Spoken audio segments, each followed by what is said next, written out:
land in my 20s, particularly. And I've made millions of dollars doing it. I made my first million, I'd say a good portion, maybe at least half of my first million, the very first million that I made before I was 27, 28 years old. I flipped lots, I flipped acreage, and made a lot of money. I made way back then in the late 80s, it was either 80s or might be early 90s, but I think it was, no, it had been the 80s. Uh, I made over 400 grand, maybe 500,000. See, I bought it for 140, sold it for 520. So I made over 300 and some odd thousand. And I made 295,000 of it. I got in a note. So, like, bam, I had from that one deal alone, one deal. Okay. And I used $35,000 cash, which was no small amount of money back then. But 35,000, and within 3 weeks I had that property sold. I paid 140 for it. I sold it for 520. I think I got I got about $140,000 down. I think roughly 100 and some odd thousand. I had to give the agents some. There's some agents in the middle there, but in the end, I think I put 90,000 in my pocket, and roughly 90,000 in my pocket. And so I got my 35 plus around 60 more, and then I got a note for 295,000 and interest only at 10%, by the way. And they paid me $2,450 a month for several years, and then they went belly up, and then they handed me the property back, and then I resold it again. And when times were tough, like things are getting tough now, like they're going to get tougher, that's what happened then. And so I ended up, the note came back to me, or what I did is I could foreclose on them. I said, look, I don't want to foreclose on you, and they said, yeah, we know, we're trying to sell it. I said, look, just deed it back to me. And that's what they did. They did a deed in lieu of foreclosure. That may be something you'll be hearing about soon, hopefully not personally. But so I took the money, took the property back, and then they came back to me and they said, hey, Tom, we got this thing sold. One of the people we're trying to sell to came back to us. We'd like to make some money still. And I said, well, what do you got? And they said, well, they'll give us 240,000 cash for it.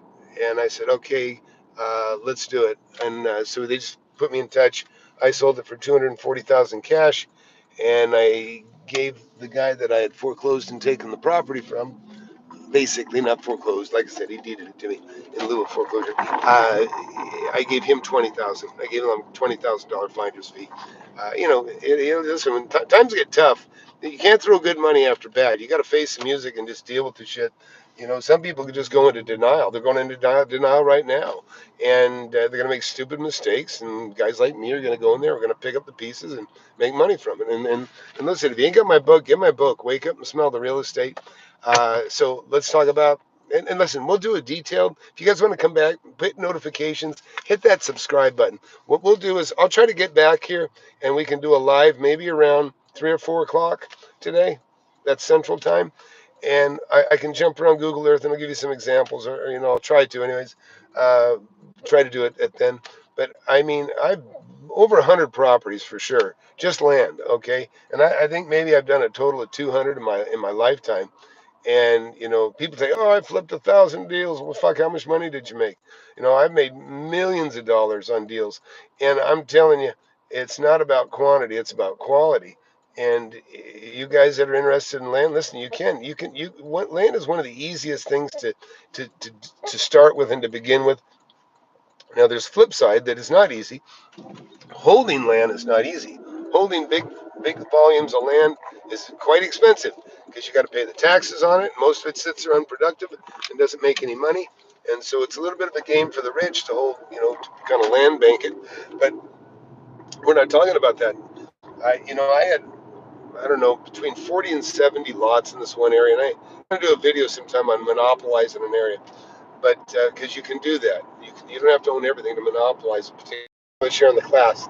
I got a mentorship, FlipAnything USA. You really should get in that if you can afford it. You guys that are 30, 40, 50 years old, you got maybe 10, 20, 100, 300, $400,000 in the bank. That's good. That's good. Yeah, it shows you got discipline. You can save that kind of money. But it ain't going to get you rich. That's not rich. It's not rich. Shit, it's a 2-bedroom, 1-bath house is $1 million in some neighborhoods now, and those are the good neighborhoods. So you want to get in on some investing and investing right. It's a fairly short learning curve to making money. I mean, there's a lot to learn, but there's a lot, but there's room to make money and learn as you go along. So, talk about lots. I bought up individual lots and made anywhere from 10. This is like I'm back in the 80s again now on this stuff, and some recent stuff, not too far off. Look, I bought a lot, and you can watch it. See the lot. It says I bought a lot, made 60K. Do the search on that one. That was a good one. Uh, you know, Chris is in here. I can't read it, Chris, because I'm driving, but I know Steve Parker is in here. He's in the mentorship. He's already flipped a couple lots and made some good money.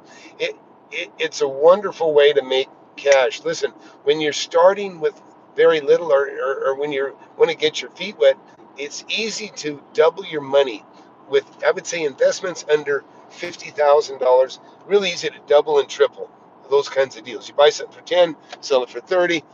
Buy something for 10, sell it for 20. Get something tied up. Maybe you can't. It's a great deal, but you can't buy it. You roll it over to somebody. You guys like to call that stuff wholesaling. I call it assigning.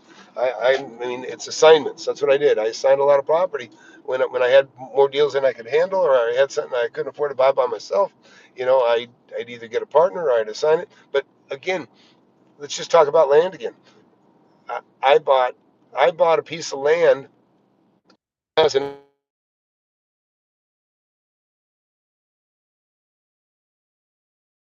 I bought a piece of land. Sorry, getting interrupted with a phone call. I bought a piece of land that now has an overpass sitting on it, and I knew the overpass was coming. It was what was called part of what they call the peripheral loop, where they were going to, go around the city. That's what they'll do. Rather than drive through the city, they'll make a loop so people can go around the city and get home quicker without having to drive through all the crappy traffic. That's actually a point of contention in some areas, like if you're in a, I don't know, like a ski area like Breckenridge. uh, you know, the people coming home, they don't want to have to drive through the center of town to get home because it takes too long. But the people that own the shops downtown, they want to make everybody drive by because that's where the money is. They want to get a piece of the action and get that tourism coming through. Where the people that just work in the area, the local shit, they don't want to mix with any of that shit. But hey, listen, I'm going to grab some lunch. You guys hit that notification button and hit subscribe. We'll come back. We'll talk in more detail. If you're not excited about land, it's because you just don't know. You should be.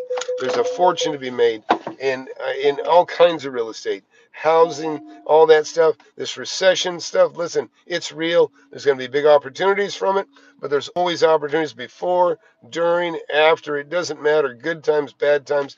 I've been making a fortune in real estate for 41 years. You can do it too. Hey, watch I just did a little nightlife perspective video that I think a lot of you will find interesting. And it's basically I'm not even going to give it away, but it's 100% POV. I'm not even on it. Yeah, you're just going to hear me talk and drive through certain assets that I have in one particular area. But hey, again, hit that subscribe button, hit that like button. Appreciate you guys popping in. But I got to grab some lunch, then I go pick up some money. So we'll see y'all later. Bye. Oh yeah, hey, thanks. Yeah, Robert, glad you're in here, buddy. Yep, we're gonna finish that video, that interview. Take care, all. See ya.